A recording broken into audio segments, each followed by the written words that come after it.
Jordan Sheridan, not live for you on a Monday, if you recall. Still dealing with that pesky YouTube live streaming ban. So what I've been doing is recording a couple hours before 5 o'clock Eastern and airing, about an hour recording as a premiere. So at least a premiere allows us to have the live chat function. Speaking of that live chat, this is a super chat. A lot of you might have forgot we still have the super chat going. So if you like the content, if you like our reporting, feel free to leave super chat contributions. I can't read them on air live and answer, but we'll be in the live chat so we could answer you there.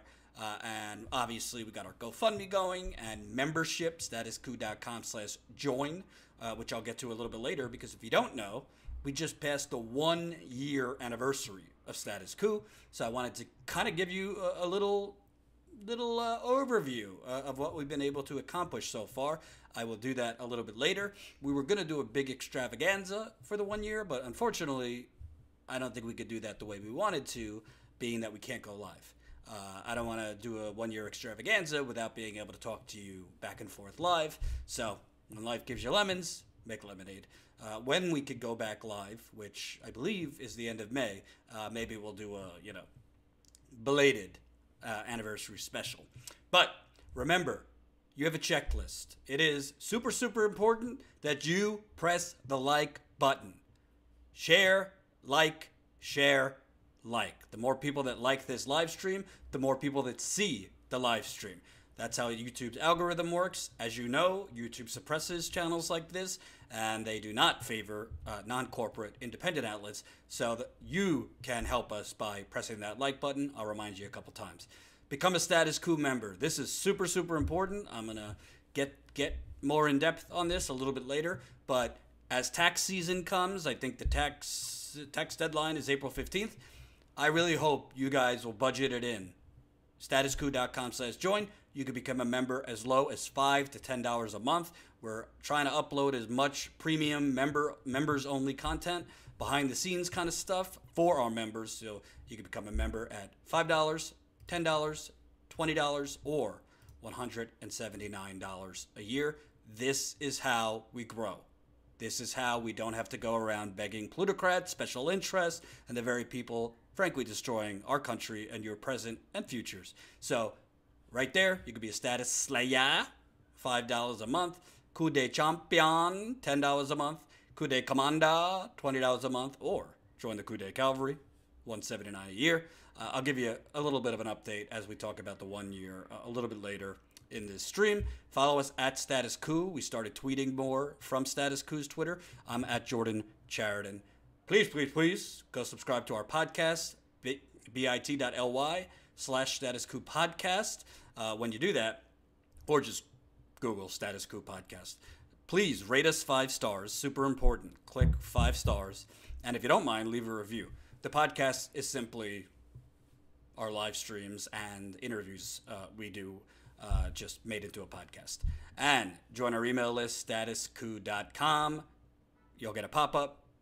Enter your email. We try not to hit you over the head too much with the emails, but super important. This is how you grow as an independent network. The more direct contact you can make with viewers and supporters, the better. So, Jen's been doing some great videos over the weekend. I wasn't feeling too great. Man, winter / it's still pretty cold here, has just kicked my behind. So I was not feeling so great. And also, my back, if you remember, I had back surgery last year. Well, unfortunately, my back is still a little messed up. I had to get an MRI on Friday, so I will see what they say on Wednesday when I go back to the surgeon. Without getting into full details, my surgery really pulled out a big piece of my herniated disc that had broken off. But now, when you look at the x-ray a year later, it's like, between your vertebrae, you have space. There's spaces between your vertebrae where your disc is. My last L5 is like that as far as space. And I'm still having pretty bad stiffness and muscle tightness and muscle spasms, in addition to my left foot still being numb. So I'm hoping there's something they could do, because I have done physical therapy, but the physical therapy has not really totally fixed the problem. So we shall see. Now, Joseph Biden. Jen's been doing great videos on this and giving you updates as right when it first broke, where former Nevada Assemblywoman, and I think she ran for Lieutenant Governor, Lucy Flores, had written a piece basically describing an incident where Joe Biden, at a rally for her, essentially came up from behind her, touched her, smelled her hair, kissed her on the back of her head, and obviously made it so that she felt very uncomfortable. She didn't, she's not accusing him of assault or anything like that, but she is saying that this was inappropriate, and she is not the only one. For example, I mean, I don't have anything to hide, so obviously I dealt with an accusation against me at this point a year and a half ago. It was very different than this, but in a lot of cases you don't have video, you don't have photos, you just have a he said, she said, or if there's eyewitnesses, With Joe Biden, I mean, there's pretty video evidence and photo evidence that this is a pattern where Joe Biden, for whatever reason, I'm not going to psychoanalyze Joe Biden, but his way of greeting or dealing with women, both adult women and younger women, to the point of children, is touching them, holding their shoulders, smelling their hair, and kissing. And, it could be, I'm going to show you the reactions, which I do not think you'd be getting these same reactions on MSNBC, CNN, and from the pundit class if the roles were reversed and it was Bernie Sanders who was being, essentially accused of inappropriate touching, smelling, the hair, and those kinds of things. But the establishment is protecting its own. That's what we're starting to see, which I'm going to show you in a bit. So, let me be clear. As somebody, and I don't want to relitigate the whole thing, but obviously there was an accusation made against me, and it wasn't true. Just to reiterate that, and thankfully people that looked into that realized it wasn't true. But what I think is important is, the term "believe women" is important. I don't think anybody should just automatically, if a woman makes an accusation, just be like, I don't buy it. I don't buy it. I mean, we should be predisposed or preconditioned to believe women, but that does not mean you can't say, all right, I'm inclined to believe the woman, but I want the facts, I want the details, I want the context, I just want the information, So when I read this piece by Lucy Flores, I mean, factually, would Joe Biden or anyone say this did not occur, that she's making this up? Thankfully, he's not going to that lengths. I mean, he came out with a response that was kind of like, well, I don't remember every incident or every account, but if I did something that made you uncomfortable, I'm glad we're in a time where women can come forward. He didn't exactly do a full mea culpa, like, I'm so sorry for making you feel uncomfortable. It was not my intention, blah, blah, blah, blah, blah. So with this, it's pretty clear cut. She describes what happened. He's not denying it happened. So then it goes to a broader picture of Joe Biden, not just with Lucy Flores, but with other women. Joe Biden, for the majority of his adult career, I don't know before he went into the Senate or his younger days, has felt, whatever the reason, his way of showing affection is, putting your hands on women's shoulders, in some cases putting your hands, I don't have the photo on me, but he had actually, let me get the photo. Lucy Flores, the cut. So there's been photos like this one where you have Joe Biden. You see where his hand is? Right near, actress Eva Longoria's, I mean, kind of like right near her breast. You know, it's not on her breast, to be clear, but that's a strange place to put your arm. So, you know, Joe Biden has felt that his way of being affectionate or whatever is touching, smelling people's hair, women's hair, kissing them from behind. It is one thing if you're very close friends with someone, right? So I have a few female friends that I'm pretty close with. And if I was with them and, you know, I've had my arm around them, just friends in certain contexts. Or, you know, if they're upset about something, we might have an embrace where I'm hugging them tight. I know one of my friends that I've been friends with since college, I've kissed her on the head from time to time, like in the appropriate context. So I think that's a little bit different. For somebody that I believe this was the first time Joe Biden met Lucy Flores. She was running for lieutenant governor of Nevada. For someone you don't know and you're just standing behind them at a rally and whatever, if Biden thought she was nervous because she was about to go on stage, whatever, to touch their shoulders, to smell their hair, and then kiss from behind someone you don't know, that can't be written off as simply, oh, he's an affectionate guy, that's his way of showing support. No, you don't know this woman. You have no relationship with her before this. She's not your friend, and you're invading her space. I mean, it's as simple as that. It might not rise to assault, but it's certainly inappropriate. And if you go through, and Jen has done this, so I would definitely check out her videos. If you go through other instances where Joe Biden is vice president, you're at the swearing-in ceremony for senators. I mean, he's touching incoming senators' little children that are girls, smelling their hair, and, you know, kissing them at the top of the head.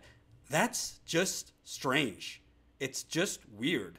It's just inappropriate. And by the way, it was strange, weird, and inappropriate before #MeToo became a thing. You don't touch people you don't know. You don't, especially young children. You know, there's an innocence and a just personal space with young children. You know, if for example, I'm going to my brother's house tonight for a family thing, and see my nephew and my niece, but sometimes they have other children around, you know, because their friends are couples with children. I would never just like touch another couple's child without saying like, oh, can I hold her? Or, you know, something like that. It's kind of just society being raised in a way where you kind of understand like personal boundaries and things like that.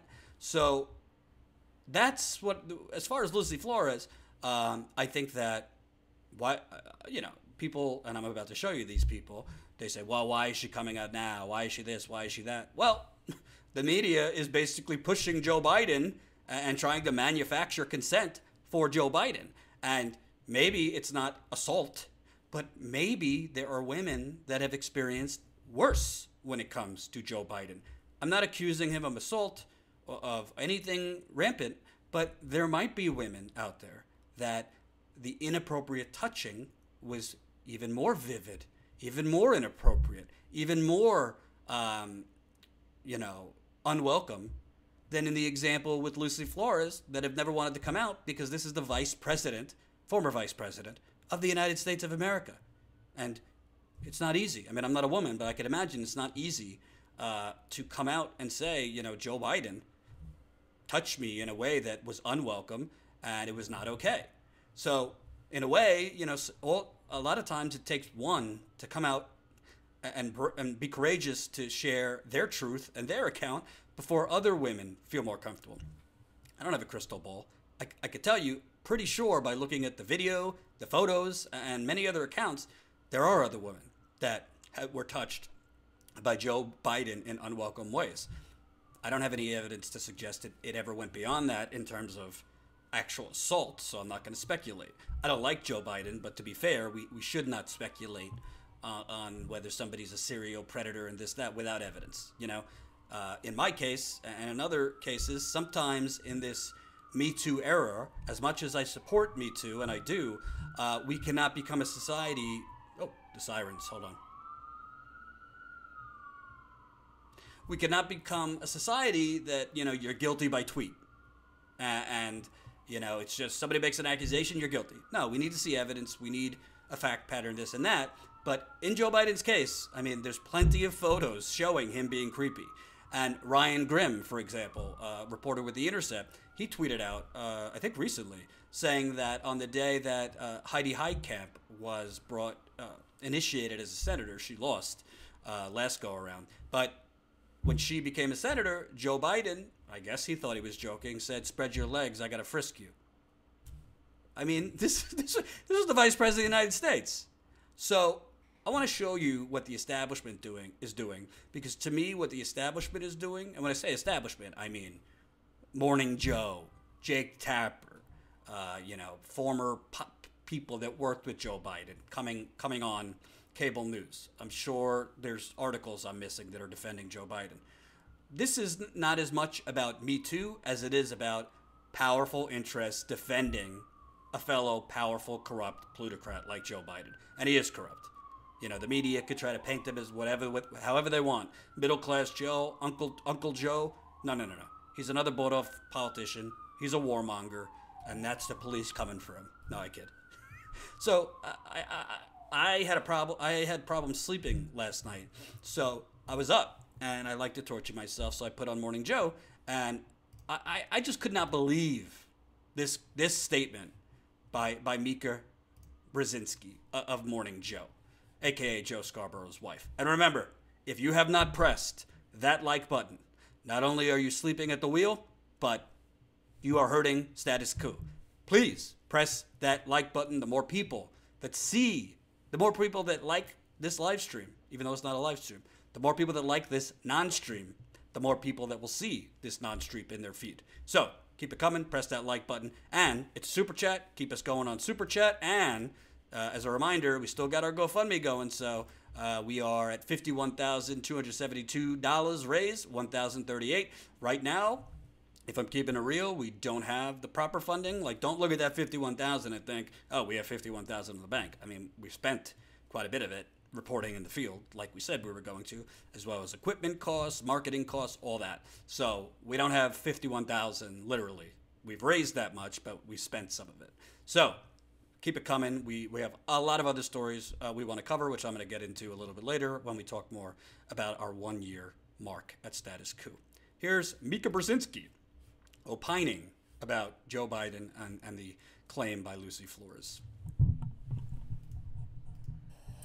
But are we allowed to bring up that Lucy Flores is a huge Bernie person and she has, political connections that might be counter to Biden's goals, and that this could be, hold on, is it okay to bring up this could be politically motivated, or are we just supposed to take all the words and the fact that she says she was violated at face value? Are we supposed to just leave it there? Well, and have this sort of attack on his credibility and his honor just sit there?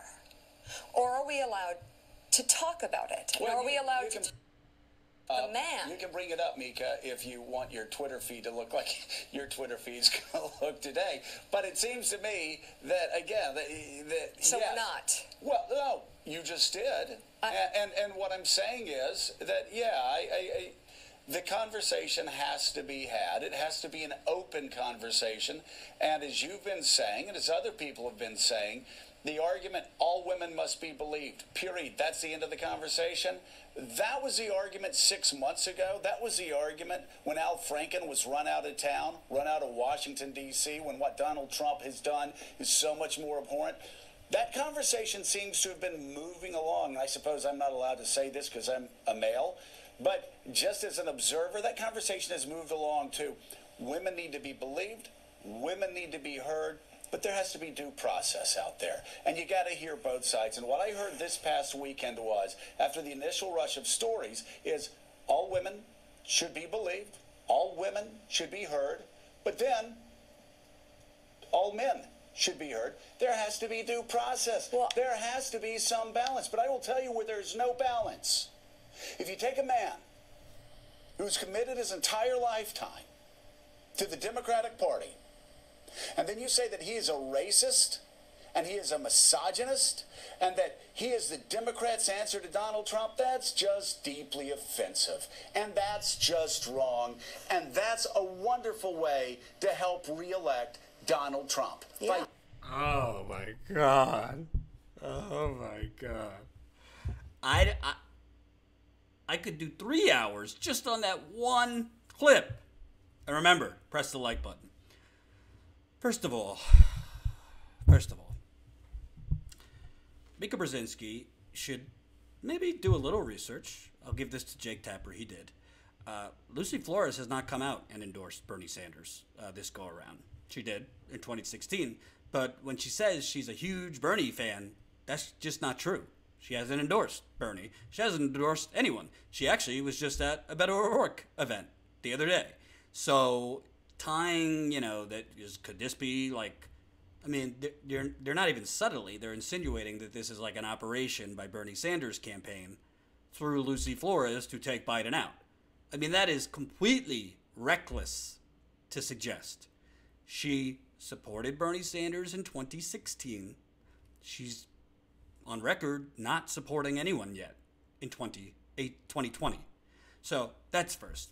Secondly, I love it that Mika Brzezinski has this, I don't know much about it, but she has this program for NBC called Know Your Value, focused on women, specifically in the workplace, knowing how to negotiate for a higher salary, knowing when to walk away, knowing basically how to not let men get away with treating you differently, in the workplace, both economically, but it's really about, what you earn for a living, because she was public about being paid way less than her counterpart Joe Scarborough at MSNBC. So I love how she's a feminist economically, and she's, equal rights in the workplace, which is totally agree with. But on this, her first inclination is, well, can we look to her motive? Let's not know her. We shouldn't know your value. Don't worry about knowing your value, women, if it's Joe Biden you're accusing. I don't know if she'd have the same tune if this were Bernie Sanders or anyone progressive. But since it's Joe Biden, who later in the clip, they both acknowledge they're friends with, they've known for many years, because they're all part of the one big club. George Carlin said it best. It's a big club, and you ain't in it. And you're not invited. Or whatever he said. I'm paraphrasing. So, fact number one, she's not supporting Bernie Sanders right now. She's probably going to support Beto O'Rourke or Kamala Harris, if best guess. Number two, according to Lucy Flores, she did not speak with Bernie's campaign before doing this, or any campaign. So, unless they have proof otherwise to suggest, because that's what they're doing. They're trying to kind of create a narrative, because the corporate media is just that. It's corporate propaganda, and they're trying to create a narrative to take away the stain of this woman coming out and saying, you know what? This man, the vice president of the United States that I barely knew, was coming up behind me, kissing me, smelling me, and touching me. And basically trying to say, well, what's her motives? Secondly, I'll be honest with you. And obviously my situation was far different. There was no photos, videos, whatever. I do think the hashtag #MeToo movement, I think it's a great thing. I mean, I have female friends that have been assaulted.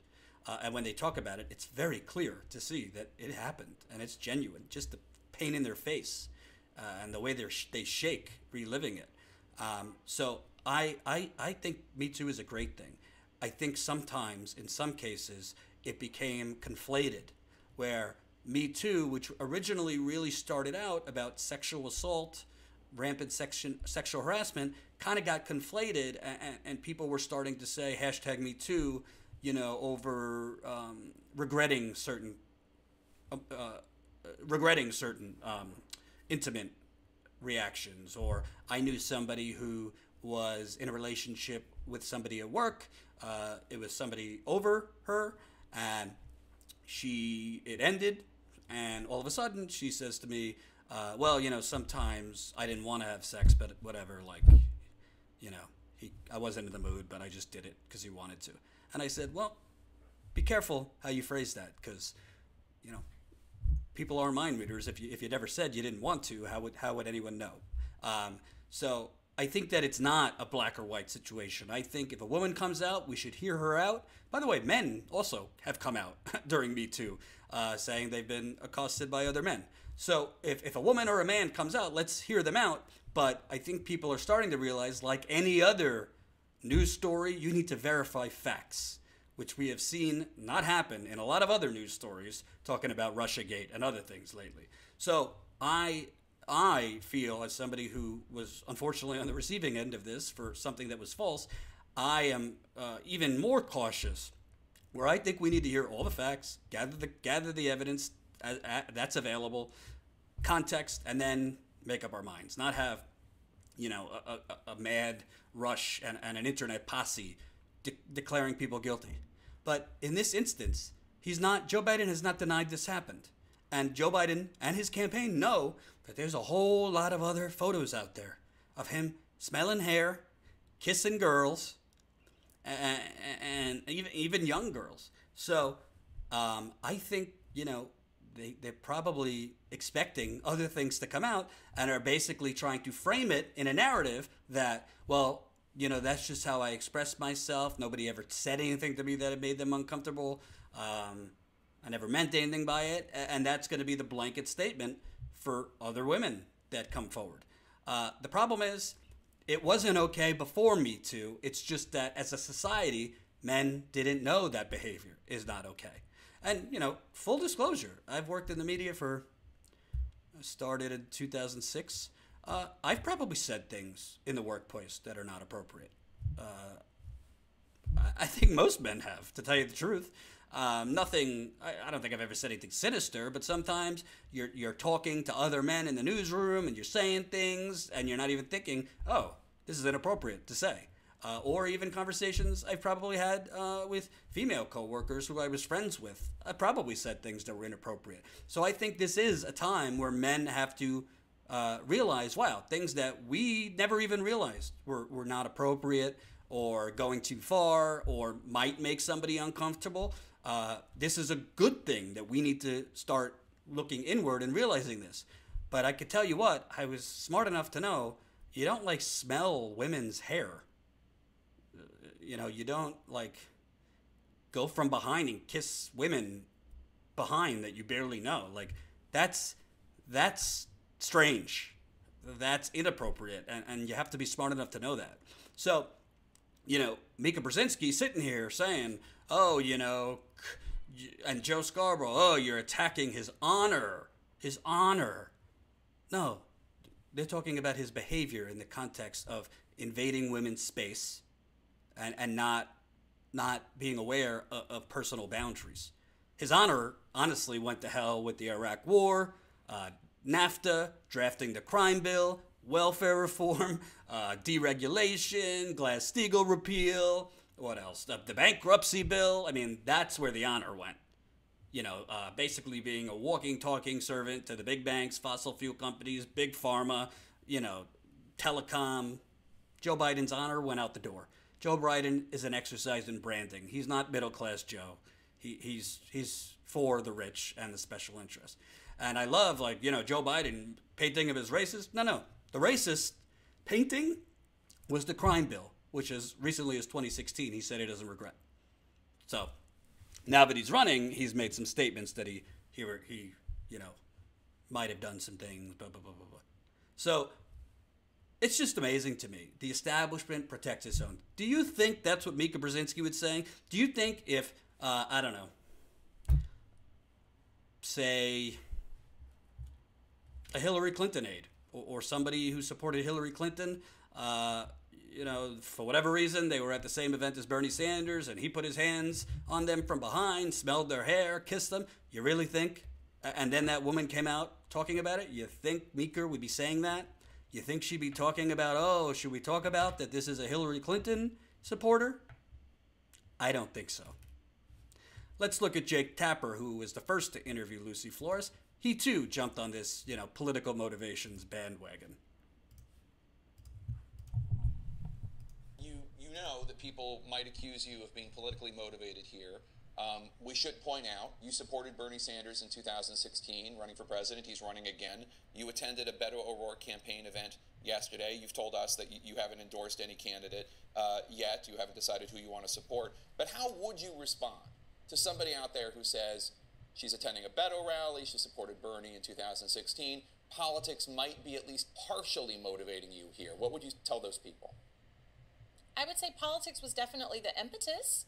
The reason why we're having these conversations about Vice President Joe Biden is because he's considering running for president.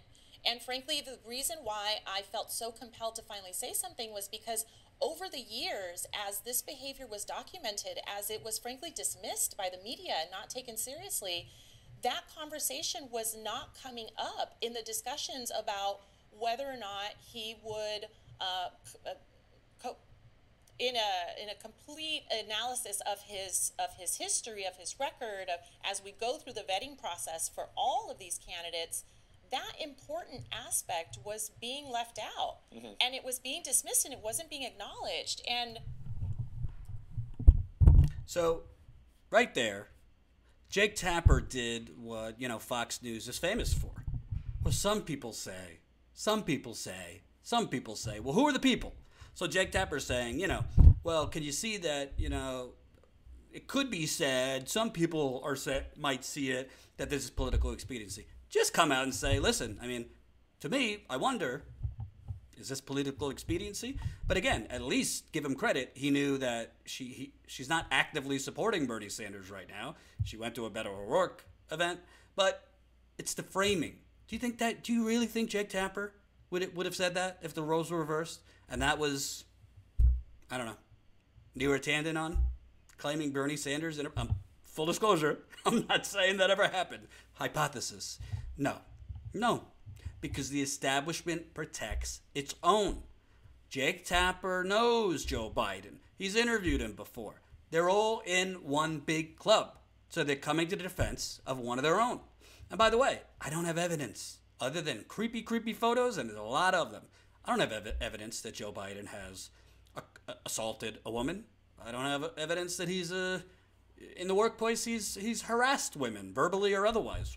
So whether I like Joe Biden or not, we have to be fair. I do have evidence that he is inappropriately invading women's spaces, adult women like Lucy Flores, and young girls. Just look at the photos. It's creepy, okay? And what Lucy Flores said there is super important, because she's saying, it's always kind of been subtly, underneath the surface, but nobody, it was never being discussed as part of his consideration. He's basically, for weeks on CNN and MSNBC, been painted as the front runner, even though he hasn't announced his run. So if somebody was made to feel uncomfortable by him and had their space invaded, her saying, yeah, it's political. You all are basically making him out to be the front runner and essentially pushing him. So would I come forward in a different circumstance when there's not a chance he'll be the Democratic nominee? I don't think that's a bad answer. She's not saying, I'm doing it for Bernie. She's saying, this is the person that right now, according to the polls, which I'm going to get to in a little bit, is the Democratic nominee, or the front runner to be the nominee.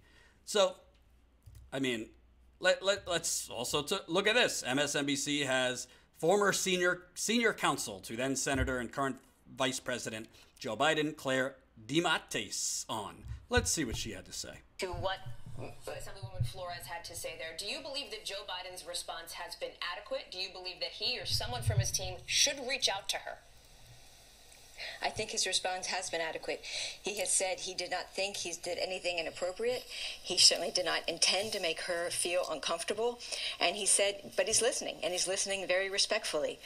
I don't think it's necessary to reach out to her.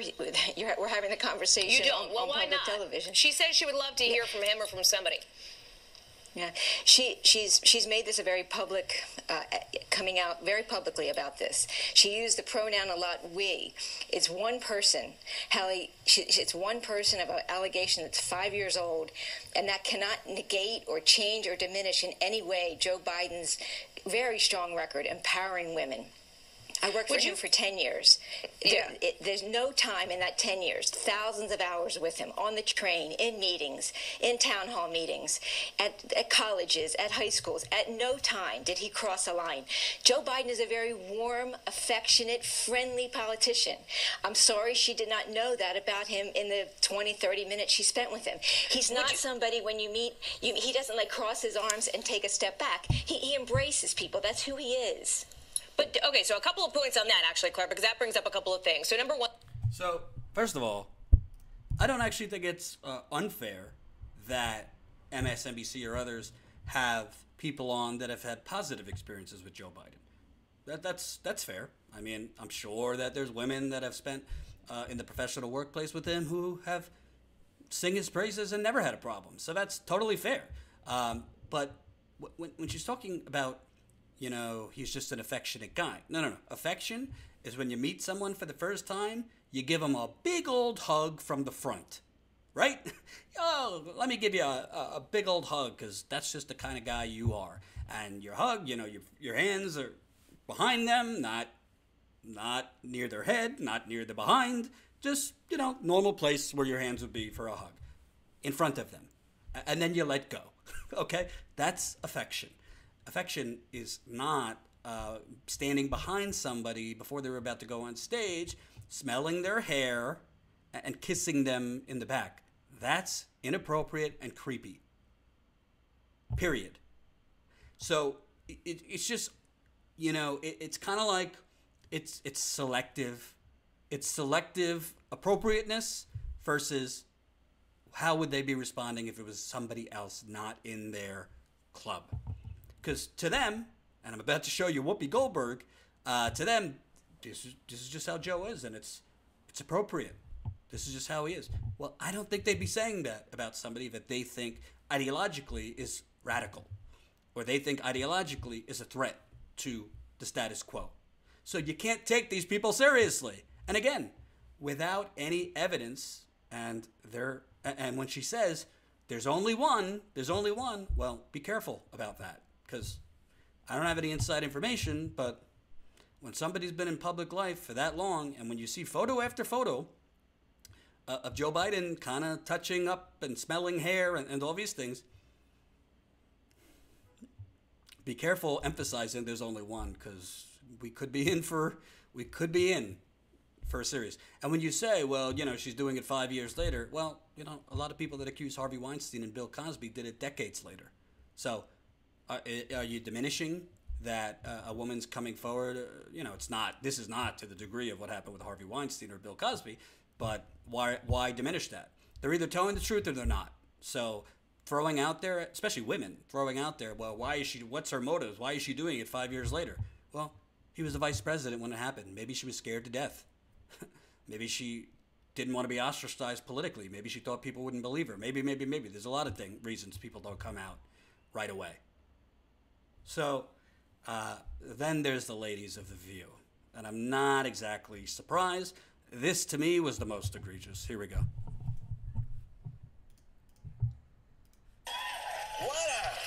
What a weekend it's been. My Nevada politician for her back in 24. My shoulders.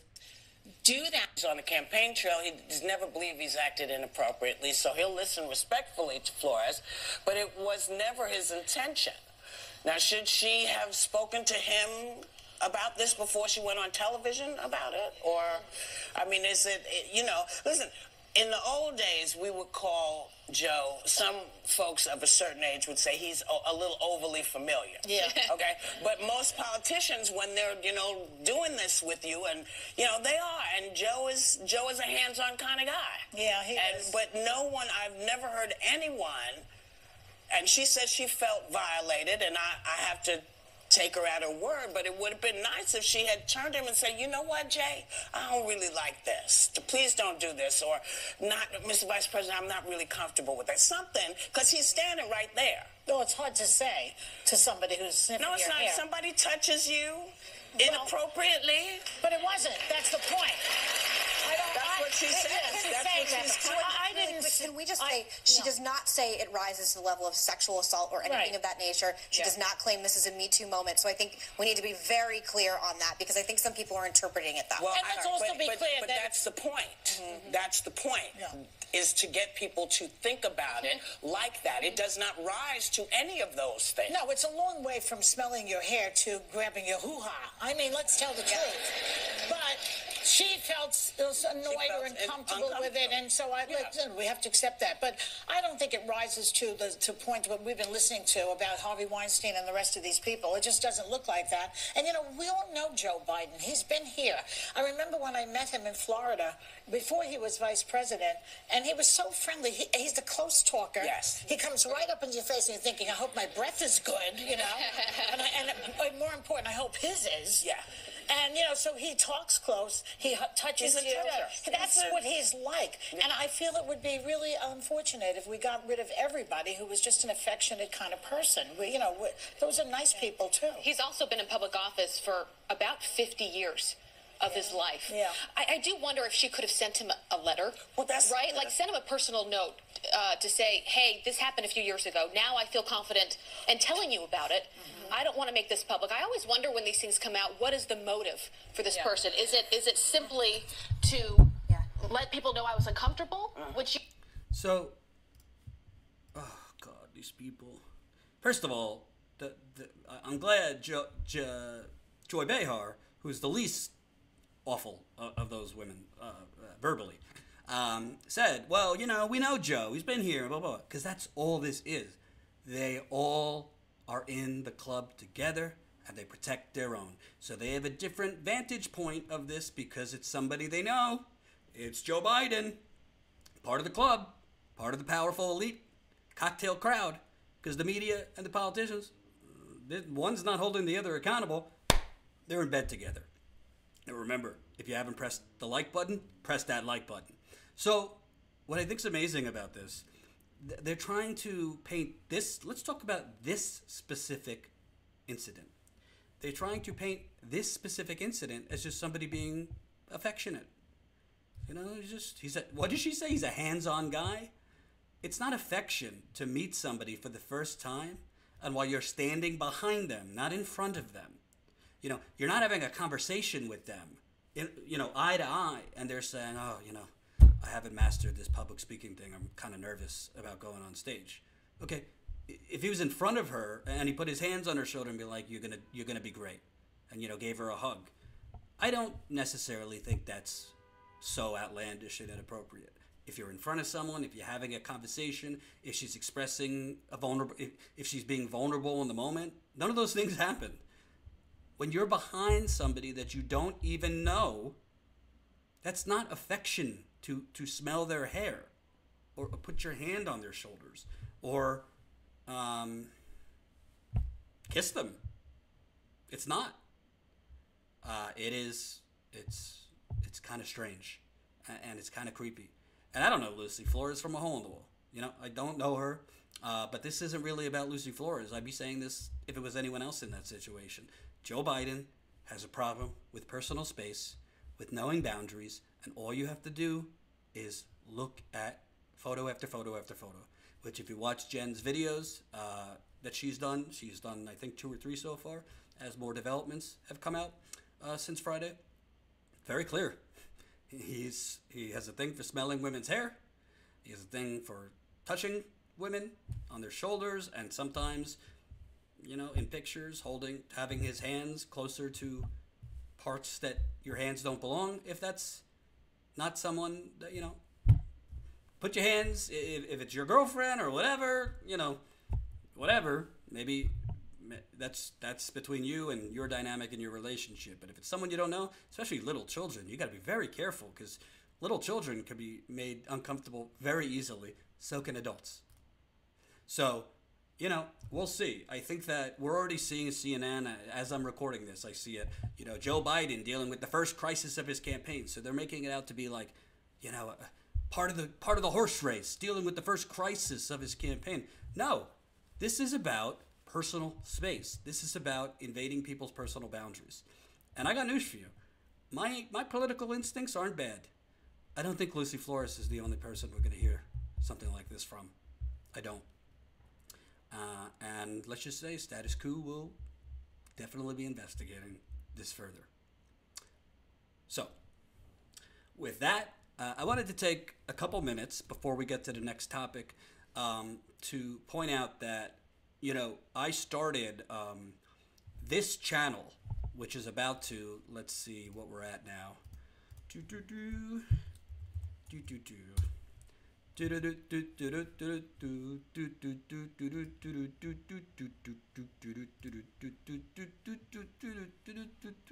All right, so we're on the door of 33,000 subscribers. So I started this channel in March of actually last week of February, so we'll round it to March. March of 2018. It was not as status quo as Jordan Chariton. I think I called it Jordan Chariton Reports. And we started essentially from just about nowhere. I think this was a channel that I had just kind of lying around for many years. I never uploaded videos or anything like that. And pretty quickly, we started growing. And obviously, I had just been, months prior to that, I had been let go from the Young Turks. There were some things out there about me. And it was not easy getting back into the media game. It's not easy to get back in the media game, just period. Starting from scratch. But when you have things out there about yourself that are damaging, especially when they're not true, it's tough. And, you know, I just did what I know to do, and I just did what feels somewhat natural to me, and that was just do videos on stuff that very few were covering, or to do videos on stuff that are being covered, but to do it in a different way. And in a year, and that's why I'm bringing this up, because we've basically hit the 1 year mark. I think I came back somewhere in March, so we'll just chalk it up to 1 year now. We're at 33,000 subscribers. As I just showed you, we're about to hit that. We've raised $51,000 on GoFundMe, and that's in 6 months, not a year. We launched our GoFundMe in September of last year. $51,000 from 1,038 people. And to be clear, we didn't have any special interests donate to us in this campaign. We haven't had a celebrity donate to us in this campaign. The biggest donation we got was a kind viewer, $5,000, who wants to remain anonymous. But speaking with him, you know, he's not. This person was not some plutocrat. So this is as grassroots as it gets. We're on the door. We're knocking on the door of 600 paid members. And when I say members, Patreon, which we still have our Patreon going, which we have 300 something there, and our website, which is what we're encouraging people to sign up as members on our website rather than Patreon. We're almost at 600 paid subscribers, which is amazing. It's not easy to get working people to feel something for what you're doing, to connect with what you're doing, that they'll pay anything per month. You know, resources are limited. Even those of you not struggling, I mean, it's all the things you're paying for, whether it be the car bill, the rent, the electricity, daycare, groceries, medicine, all the extraneous bills that just pop up. It's not easy to get people to believe in you. When I say you, I'm not talking about me, because it's Jen, it's Ty, it's Colin. We've gotten other help along the way, not full-time, but people helping us here and there. You believe in us. And the fact that even with, I'm talking like suppression to the levels that I don't know many channels that are dealing with the suppression that we have dealt with. It's not to say others aren't dealing with it, but honestly, in a non-suppressed environment where, everyone that presses notify me when videos are up, notify me when they're live, everybody was getting those. In a non-suppressed environment where if you're a subscriber, you see Status Quo's videos once we publish them in your feed. In a non-suppressed environment that if a video does super well, it could show up recommended in non-subscriber feeds. None of that stuff has regularly happened for us. None of it. We've been out in the field. Chicago comes to mind, and other places where literally I don't even think half the audience knew we were out in the field. To this day, there's a huge percentage of people that watched me at Young Turks that do not know I'm back.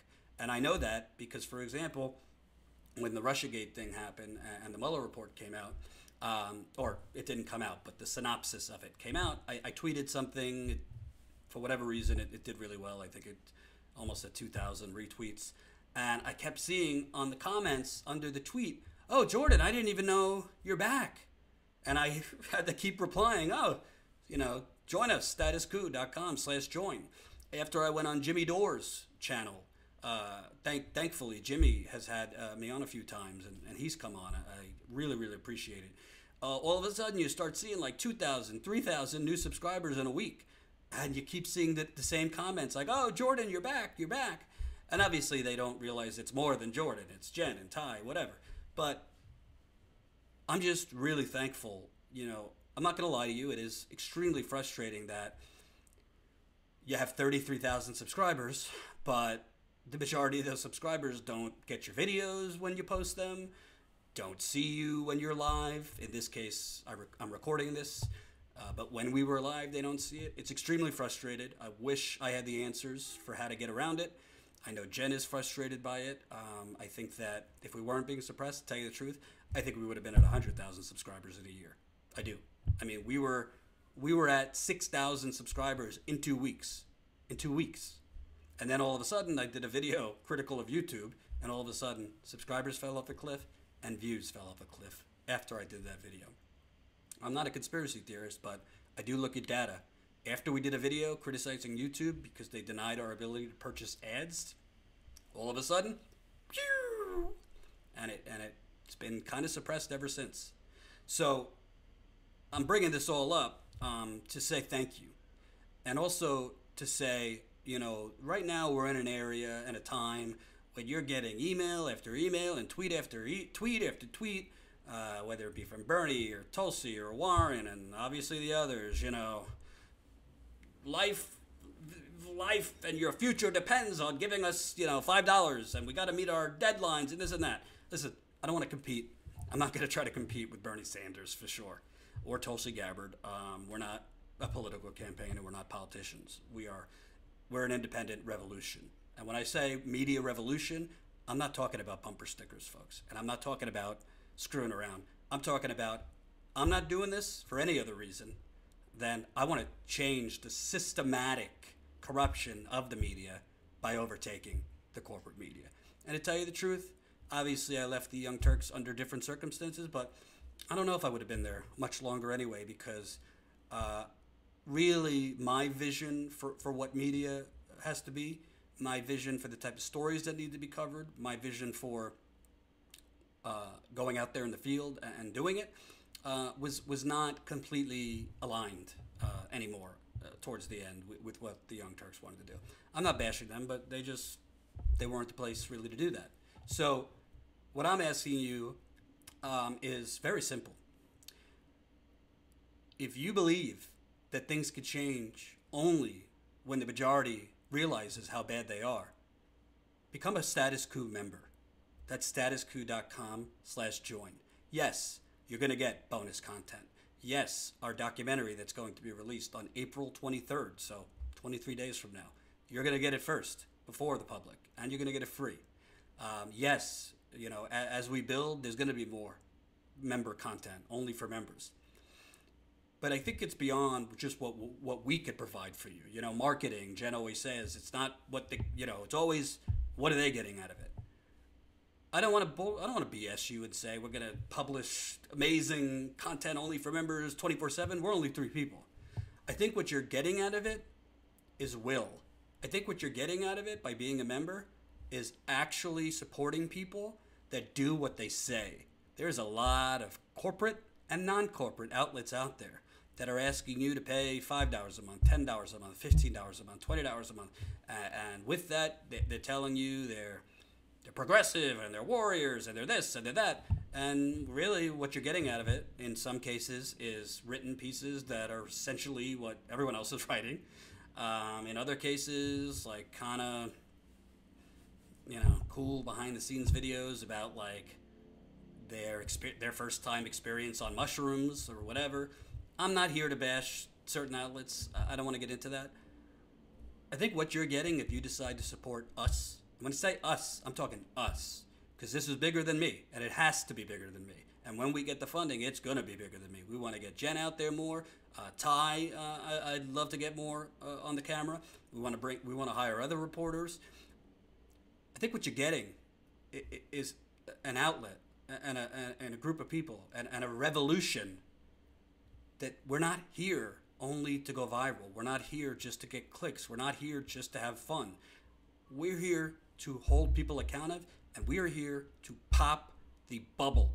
And that bubble is an alternative reality that's been painted by CNN, MSNBC, the New York Times, the Washington Post, the Associated Press, BuzzFeed, Daily Beast, the Atlantic, HuffPost.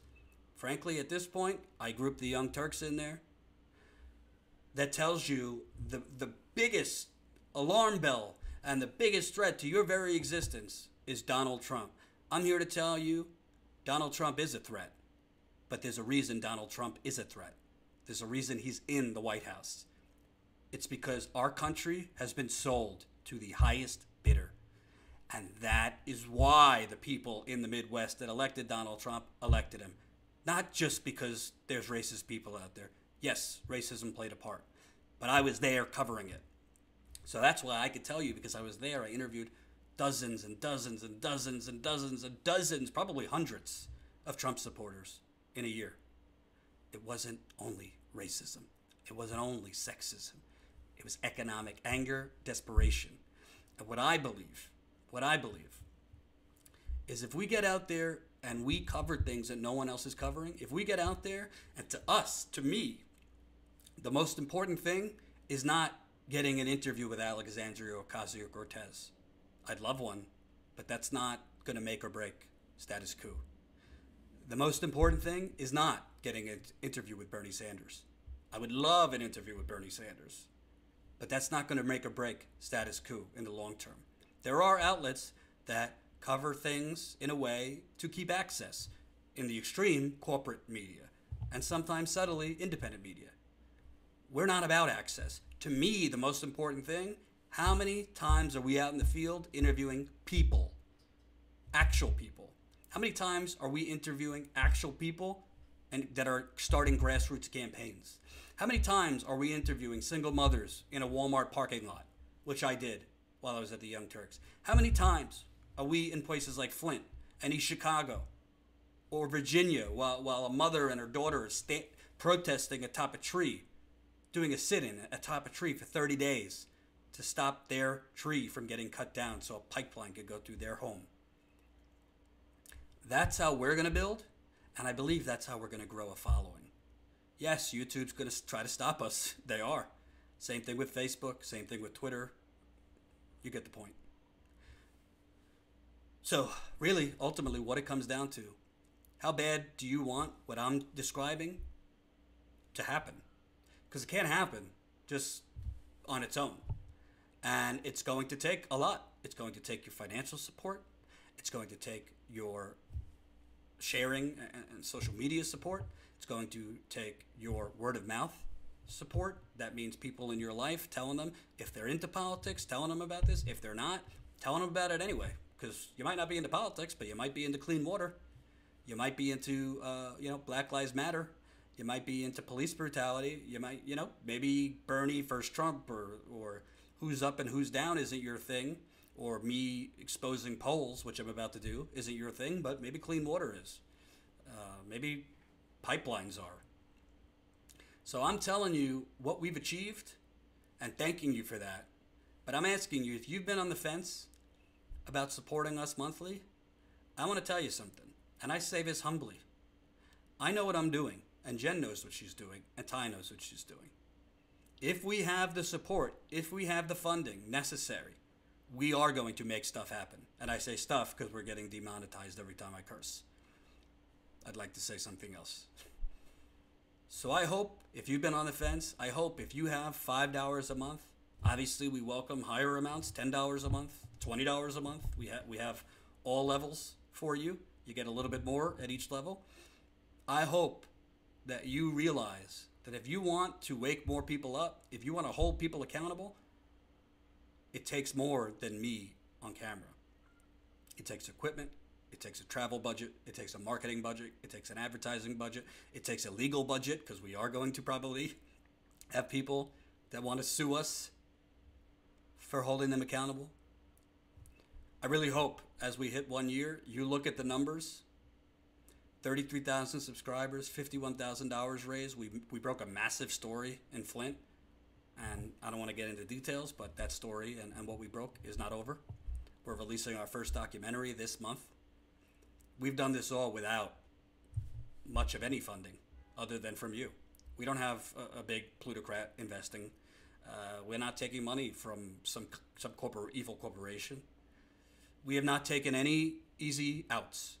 And we're not taking any shortcuts. So I hope you celebrate with us. The reason I'm doing a short segment now instead of a whole 1 year party is, frankly, I can't go live because YouTube banned us.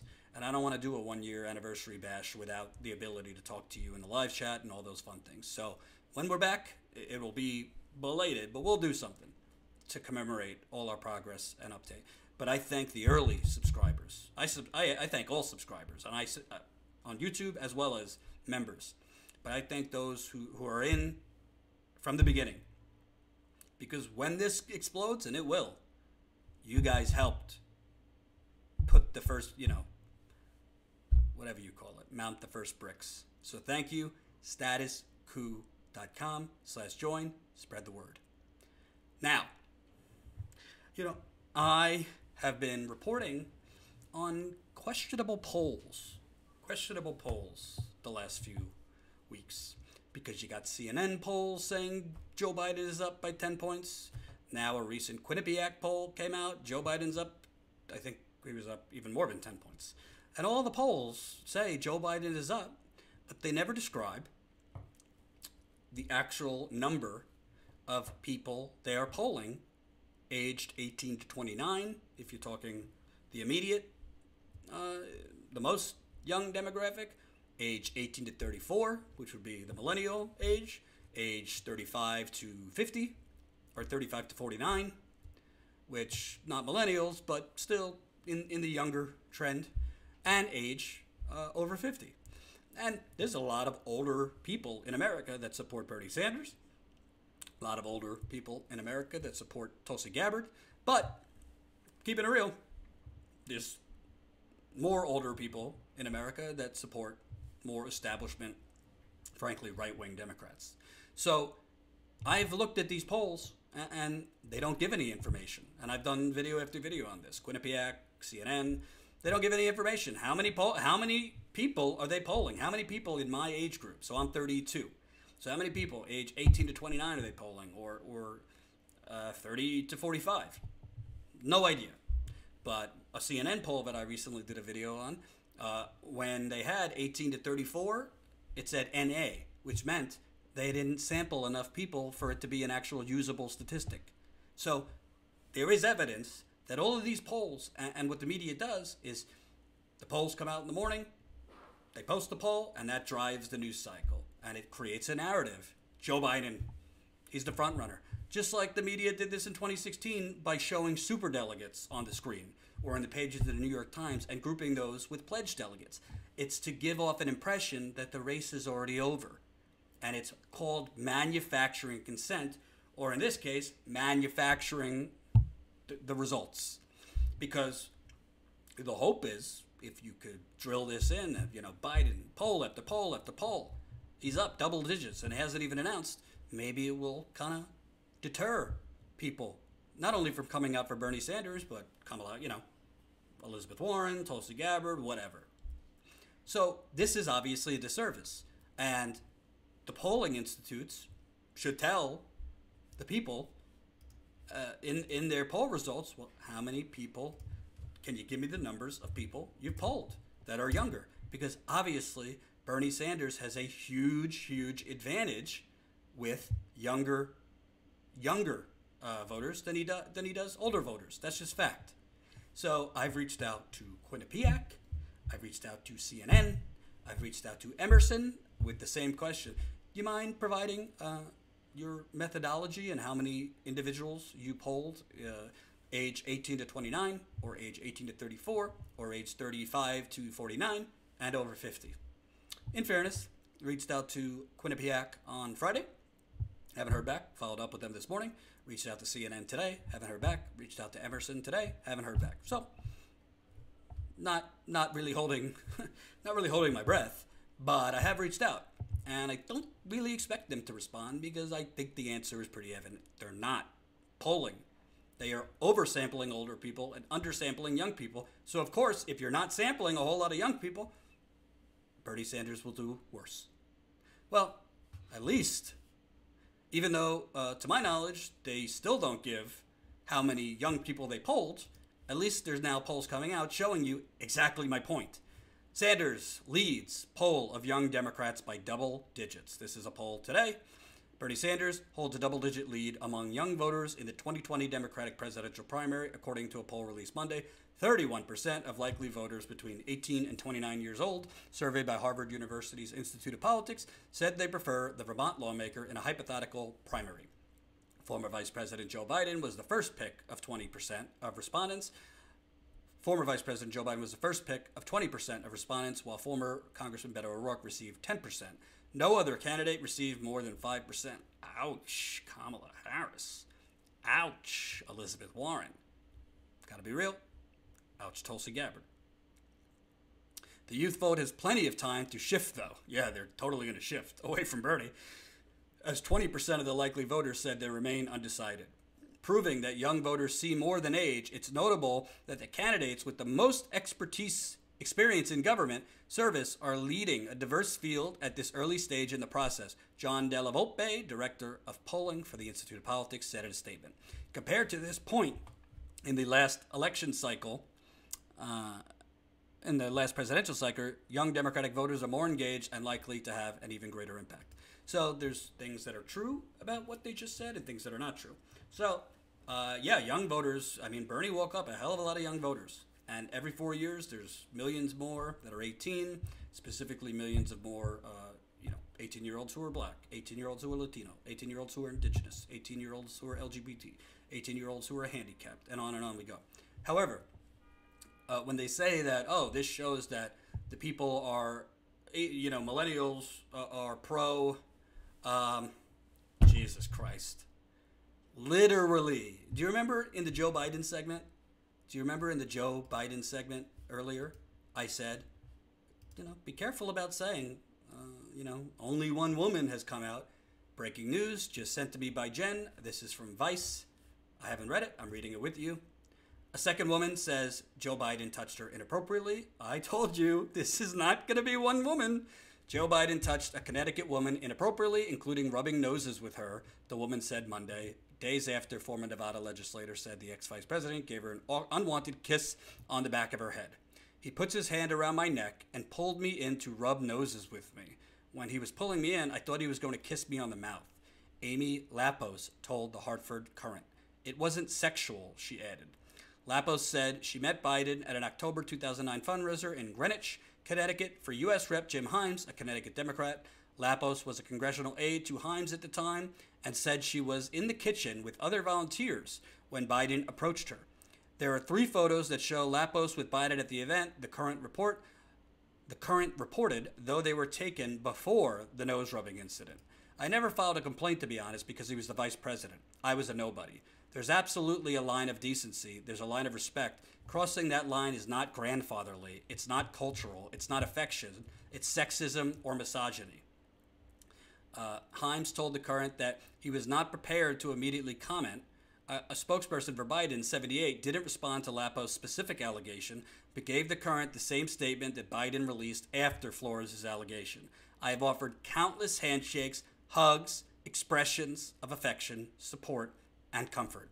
And not once, never, did I believe I acted inappropriately, Biden said. If it is suggested I did, I will listen respectfully, but it was never my intention. Folks, I got to tell you the truth. I think the gauntlet has opened. I think you are going to... I want to be clear. I did not say the gauntlet is open in the same context of a Harvey Weinstein with all these women coming out, or a Bill Cosby, or others where there were multiple women accusing.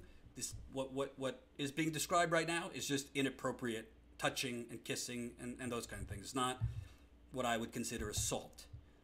But I think you're going to hear a lot more. I mean, Lucy Flores came out Friday. This woman's coming out Monday. And the point is, the key thing that this woman said, let me get her name again.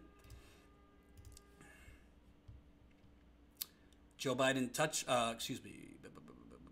Amy Lapos. Key thing she said, I never filed a complaint, to be honest, because he was the vice president. So when you have people on The View saying, well, what is she coming out 5 years later? Or, you know, another woman said that. Why is she coming out 5 years later? Because a lot of people would be intimidated to come out against the vice president of the United States. He was the vice president in both of these instances. So it's not unreasonable that a woman would kind of be nervous or intimidated to come out against the sitting vice president. But like I said, now that Lucy Flores has come out, other women that experience inappropriate touching might come out too. Let me tell you something. You know who I rub noses with? My nephew. My mother used to rub noses with me. I don't rub noses with random women I don't know. That's crazy. So I don't have anything else to report because it's just one story. We'll see if the media picks it up. But I'm telling you, folks, this is the gauntlet. You are not going to see, this is not going to stop with Lucy Flores and Amy Lapos. I think you're going to have a lot more people coming out. And again, just my political instincts, I wouldn't be surprised if you actually have people that were former politicians that dealt with Joe Biden or current. I mean, this is not so, just look at the photos that are out there. So we'll see. And we'll see if we keep hearing, you know, morning Mika and Whoopi Goldberg, you know, and Jake Tapper, you know, basically protecting the vice president, because they certainly would not. Can you imagine if a woman came out saying Bernie Sanders got in my face and was playing noses with me? They'd be calling for him not only to step away from the race, they'd be calling to resign from the Senate.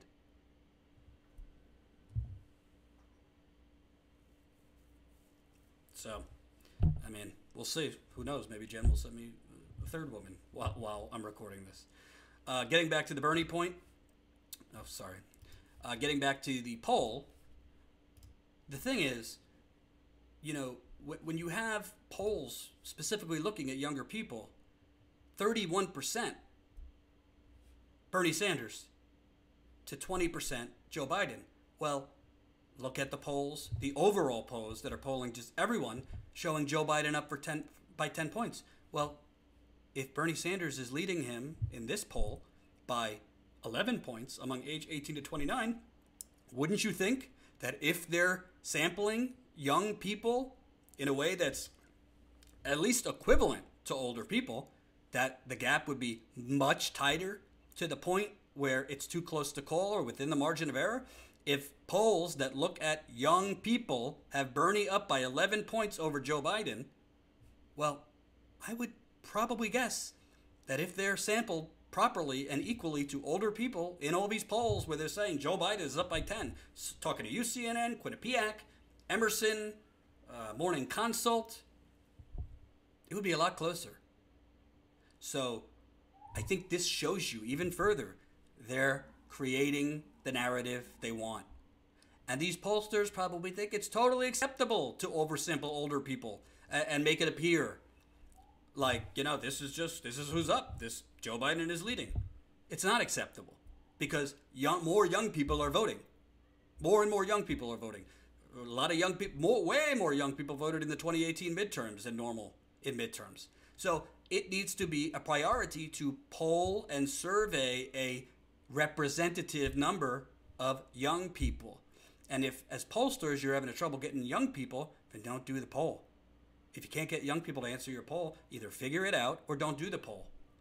Because it just makes young people and older people apathetic to politics and the media and pollsters because they're reporting nonsense. These are not accurate polls. And when you say that, you're attacked by the New York Tandon crowd, and the Hillary crowd is like, oh, Bernie Sanders, you know, the Bernie bros now don't believe numbers.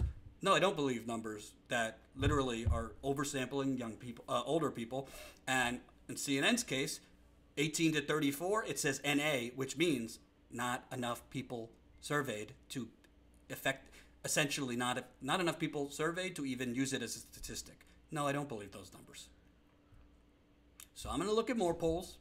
We'll see if Quinnipiac, CNN, Emerson get back to me. But we're going to do a deep dive into these polls because you need to know, and you need to tell others that are not in the know, that are just believing these polls, hook, line, and sinker, that they're being sold a bill of goods. With that, I bid you adieu. I'll be back tomorrow.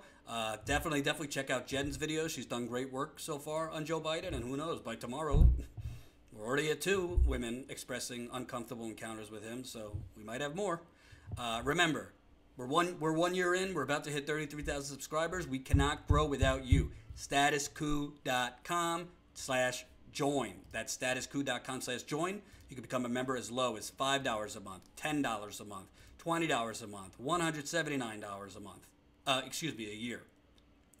Your support is the only way we could do this. Your support is the only way we could get back in the field. Speaking of in the field, we just booked our return trip to Flint. The rest of the media might not. We will be there on the 5-year anniversary, both to release our documentary and to follow up on an American city that after 5 years, nobody could say for sure if they have clean drinking water. And that is not just horrendous, it's a crime against humanity. An American city, 5 years, April 25th. It is not clear if they have clean water. And most residents who live there do not think they have clean water. And our reporting that we broke last year, thanks to your funding to make sure we could stay out there in Flint, our reporting shows that testing was manipulated. And that manipulated testing they used to declare the water restored and shut down the free water pods.